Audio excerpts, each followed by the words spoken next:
Question number first क्या बोला गया है कि piece of wire of resistance R is cut into 5 equal parts. This parts are then connected in parallel और if the equivalent combination is R dash then R by R dash find करना है. यानी एक wire दिया गया है, उसको 5 equal part में, यानी लेंथ अगर सेम है तो रेजिस्टेंस भी क्या होगा, सेम होगा. ठीक ना. तो 5 इक्वल पार्ट है और पांचों का इक्विवेलेंट बोला गया कितना है, आर डैश है. तो पांचों को पैरेलल कनेक्ट किया गया है. तो 1/r plus 1/r plus 1/r plus 1/r plus 1/r is equal to 1/r dash is equal to हो जाएगा आपका 5/r. और इसका इक्विवेलेंट निकाल देंगे r डैश, तो r dash is equal to हो जाएगा r अपन के 5. इसको पलट देना है बस. उसके बाद आपसे क्या पूछा जा रहा है कि r बाई आर डैश का रेशियो निकालिए. तो r को r रहने दीजिए, r डैश का वैल्यू उठा के रख दीजिए r अपन के 5. r से r क्या हो जाएगा, कैंसिल हो जाएगा और 5 कहाँ चला जाएगा, ऊपर चला जाएगा. तो आंसर आ जाएगा 5. तो ये आपका ऑप्शन जो है, देखिए अब इसमें ऑप्शन नंबर सी 5 दिया हुआ है, ये आपका करेक्ट हो जाएगा. देखिए क्वेश्चन नंबर 2 है, which of the following term does not represent electric power in a circuit. यानी पावर का इसमें से कौन सा ऐसा है जो कि पावर का फार्मूला नहीं है. तो सबसे पहले क्या करिए कि आप पावर का फार्मूला सारा लिख लीजिए. देखिए पावर इज इक्वल टू क्या होता है, V इंटू आई. अगर V की जगह आई आर रख दिया जाए, V की जगह आई आर रख दिया जाए ओम्स लॉ के अकॉर्डिंग, तो आई स्क्वायर हो जाएगा, R हो जाएगा. ठीक है. और अगर यहाँ पे V को चेंज किए, एक बार I को चेंज कर देंगे तो ये V/R हो जाएगा. तो ये आपका हो जाएगा V²/R. ठीक है. और अब देखिए फार्मूला मिलाइए, देखिए क्या क्या है इसमें. I²R है आपके पास, IR² नहीं है, यानी कि अभी इसको होल्ड पे रखते हैं, आगे मिलाते हैं. VI है आपका, V²R भी है, यानी कि ये सारे फार्मूले हैं, बस ये वाला फार्मूला नहीं है आपका. तो इसलिए ऑप्शन ये वाला आपका क्या हो जाएगा, सही हो जाएगा. क्वेश्चन नंबर 3 देखिए, an electric bulb is rated 220 volt and 100 watt when it is operated and 110 volt then power consumed will be. तो सबसे पहले देखिए यहाँ पे आपको जो दिया हुआ है रेटेड, यानी एक बल्ब का वोल्टेज कितना है, 220 वोल्ट है. और उस बल्ब का पावर कितना है, 100 वाट है. ठीक है. When it is operated on, यानी कि इसका जो सोर्स है, सोर्स वोल्टेज वो है आपका 110 वोल्ट का. तो बताना है कि व्हाट इज द पावर. तो देखिए क्या, पहले इन दोनों को पकड़ के करंट निकाल लीजिए. P is equal to V into I, power का फार्मूला है. तो पावर आपका यहाँ से देखिए I निकाल लीजिए, तो I इज इक्वल टू क्या हो जाएगा, पावर अपन के वोल्टेज. तो पावर आपका है 100 और वोल्टेज है आपका 220. 0 से 0 गया. ठीक ना. आपका ये 10/20 एम्पियर यहाँ पे है करंट. ठीक है. अब यहाँ पे आपको क्या निकालना है, पावर निकालना है. तो आप क्या करिए कि पावर का फार्मूला लगा दीजिए V इंटू आई. तो पावर हो गया V, आपको देखिए इसका गिवन है 110 इंटू आई का वैल्यू अभी अभी निकाले हैं 10/22, यहाँ पे 22 है. तो अब ये देखिए 11 1 जा 11, 11 2 जा 22 और 2 5 जा, यानी यहाँ पे 10 बचा और यहाँ 5, यानी पावर हो गया आपका 50 वाट. और 50 वाट इसमें देख लीजिए कहाँ है, सी ऑप्शन है, ये आपका सही है. चलिए देखते हैं question number 4. Two conducting a wire of the same material and of same equal of length and equal diameter are the first connected in series and then parallel circuit across the same potential difference. The ratio of produced in series parallel combination would be. सबसे पहले देखिए क्या करना है आपको. To conducting wire मतलब main है कि दो इक्वल रजिस्टेंस है आपके पास. ठीक है ना. एक आर है और ये दूसरा भी क्या है आपका, आर है आपका. ठीक ना. एक बार ये सीरीज में है, तो अगर ये सीरीज में होंगे तो ये क्या हो जाएंगे भाई, R प्लस R. 2r हो जाएगा। अगर पैरेलल में होंगे तो क्या हो जाएगा, r/2 यानी 1/r plus 1/r is equal to 2/r। फिर इसको पलट देते हैं, यानी r इक्वल, ये हो जाएगा आपका r/2, यानी पैरेलल में आपका r/2 है, सीरीज में कितना है आपका 2r है। हीट निकाल दीजिए। पहले के लिए देखिए हीट का फॉर्मूला क्या होता है, I² RT, ठीक ना, ये आपका फार्मूला होता है। और एक फार्मूला और भी होता है जो आप यहाँ से ऐसे निकाल सकते हैं, लेकिन रेजिस्टेंस आपको लाना ही लाना है, तो इसको रहने दीजिए ऐसे ही। पहले के लिए ये हो गया, मान लीजिए ये आपका हो गया 1 और ये रेजिस्टेंस हो गया सीरीज वाला, ठीक ना, ये सीरीज हो गया, ये सीरीज हो गया।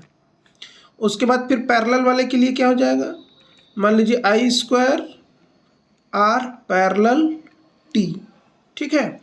मतलब ये दोनों सेम ही रहेंगे क्योंकि उसमें बोला गया है कि सेम पोटेंशियल डिफरेंस, ठीक ना। तो अब H सीरीज किसका रेशियो पूछा है, सीरीज और पैरेलल का, तो सीरीज अपान के H पैरेलल कर दो, यहाँ पे फार्मूला रख दो ऊपर, I² RST मतलब सीरीज वाला रेजिस्टेंस, I² R पैरेलल वाला रेजिस्टेंस, I² से I², T से T कट गया, R सीरीज अपान के R पैरेलल।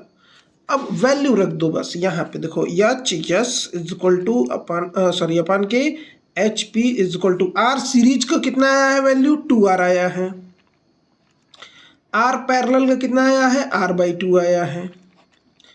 ये देखो R से R कैंसिल, 2 चला गया ऊपर, यानी कितना हो गया 4, ठीक ना। आंसर कितना आ गया 4, यानी H series H parallel is equal to 4:1, क्योंकि पहले 4 है नीचे 1 है, तो 4:1। ऑप्शन देख लीजिए क्या है, 4:1 D है आपका, ये रहा। तो क्वेश्चन नंबर 5 देखते हैं। How is a volt meter connected in the circuit to measure the potential difference between 2 points. यानी कि अगर 2 पॉइंट्स है, ठीक ना, पॉइंट्स मान लीजिए एक पॉइंट्स A है जिस पे डिवाइस लगा हुआ है, ठीक है, और एक पॉइंट्स B मान लीजिए जिस पे डिवाइस लगा हुआ है, और ये एक सर्किट जो है सोर्स ऑफ EMF से कनेक्टेड है, जैसे मान लीजिए प्लस माइनस से कनेक्टेड है। अब आपसे ये पूछ रहा है कि वोल्ट मीटर कहाँ पे ऐड किया जाए कि इन दोनों डिवाइसेस का जो है कि निकाला जा सके, ठीक ना। क्योंकि देखिए यहाँ पे आपसे पूछ क्या रहा है कि how is the volt meter connected in circuit to measure the potential difference. तो वोल्ट मीटर हमेशा और हमेशा पैरेलल ऐड किया जाता है, तो वोल्ट मीटर आप यहाँ पे इस तरीके से ऐड कर देंगे, तो ये आपका क्वेश्चन बन के तैयार हो जाएगा। ओके, क्वेश्चन नंबर 6 देखते हैं। देखिए दिया, a copper wire has diameter 0.5 mm and resistivity इतना, रेजिस्टेंस R आपको दिया हुआ है और लेंथ आपसे पूछ रहा है, और दूसरे कंडीशन में आपसे पूछ रहा है कि रेजिस्टेंस कितना चेंज हो सकता है अगर उसका डायमीटर डबल कर दिया जाए। तो देखिए गिवन यहाँ पे हम लिखे हुए हैं कि क्या क्या गिवन है आपका। यहाँ पे डायमीटर इतना दिया हुआ है, इसको मीटर में कन्वर्ट करेंगे, ये हो जाएगा आपका, इसको ऐसे भी आप लिख सकते हैं। Radius is equal to diameter by 2 होता है, तो ये आपका हो जाएगा भाई इसका आधा 2.5 × 10⁻⁻⁴ मीटर। रेसिस्टिविटी दिया है, रेजिस्टेंस दिया है, लेंथ आपसे पूछ रहा है।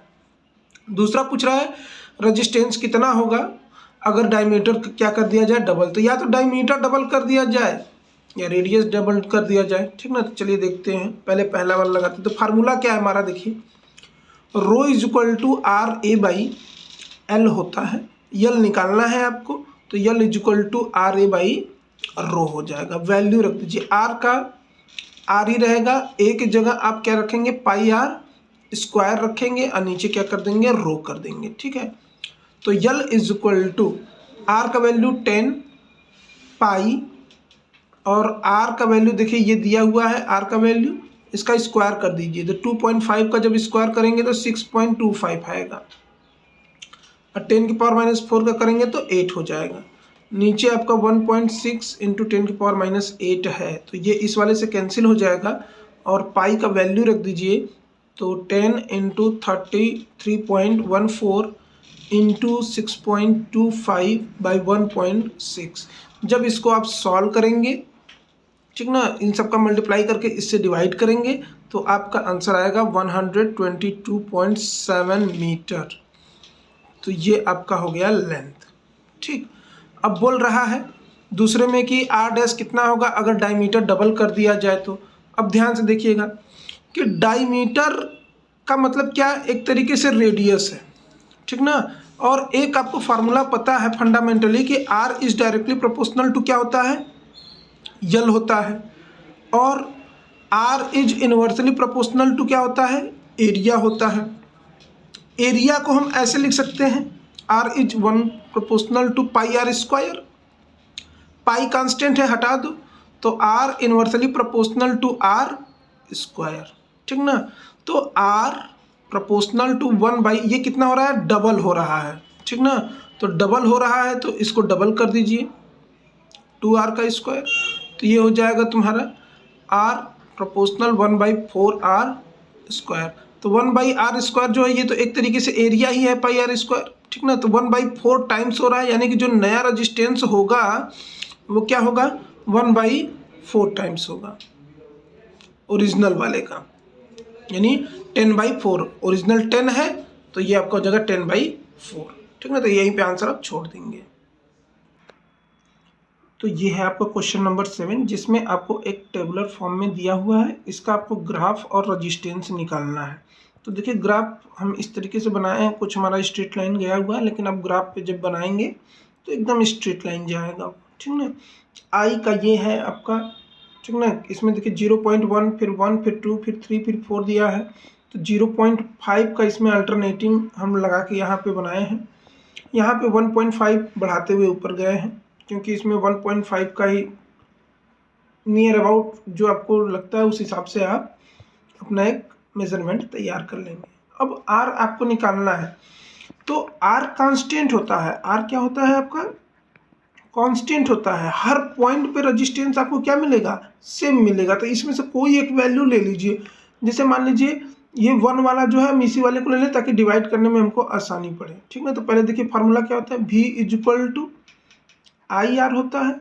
तो आर इज इक्वल टू क्या हो जाएगा, V अपान के आई। तो ये वाला पकड़ लीजिए ताकि इजी हो जाए आपका। तो वैल्यू रख दीजिए, इसमें V का वैल्यू कितना है 3.4 और I का वैल्यू कितना है 1, यानी कि जो आपका आंसर आएगा रेजिस्टेंस का वो आएगा 3.4 ओम। बस आंसर हो गया ये आपका।